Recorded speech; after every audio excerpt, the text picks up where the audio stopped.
Hi, this is Justin Conn from the Decatur Herald and Review here at St. Teresa High School today for our preseason practice series. Bulldogs open the year in the first year of the Central Illinois Conference. Should be an interesting one. St. Teresa will definitely be one of the favorites in the conference.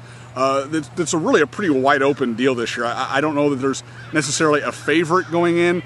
None of these teams were necessarily on the elite side last year.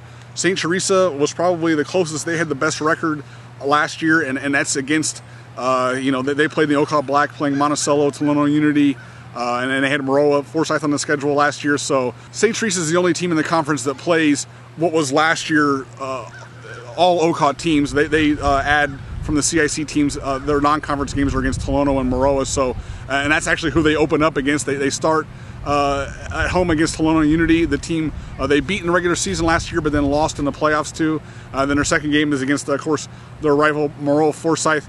Were you glad to see that Tolono and Maroa were on your schedule? Yeah, I mean, I like the tradition. I like the rivalries, and you're only going to get, you see it in college football, the good teams, they might end up beating each other, but high school is different than college, where if you can squeak into the playoffs and you've played a tough schedule, you got a good chance of winning some games and seeing what happens. And I feel like we put ourselves in good position. And who's your QB now?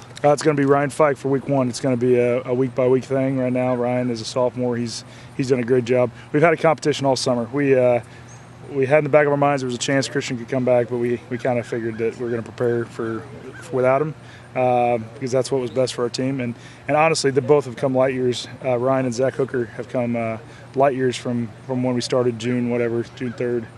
Give me a couple guys' names that maybe hadn't played in the past or that we'll know here in the next few weeks. Sure, Zach Jarrett's number one. He's a talented tailback. He's very athletic. He wants to be good too. It's the thing, and so he's a little bit undersized for a varsity tailback at the point, but he's got good speed and good athleticism. I think we got some receivers. Patrick Altoff is coming out for football this year. He's a basketball guy, known for being in basketball. And Brandon Taylor, he unfortunately broke his foot week one last year. I think people would have known about him a little bit more, but he missed most of the season last year with a broken foot. And we got some other seniors, and at the receiver positions, and some other sophomores in the mix at every spot, really. So we have a very talented sophomore class, and some juniors are kind of filling in. And it's going to be a team wins or losses across the board, definitely. So I'm sure we'll be seeing plenty of St. T this year with just a lot of marquee matchups, especially those first 2 weeks against the two teams I would definitely call their rivals. So be checking back to hrpreps.com for all the coverage.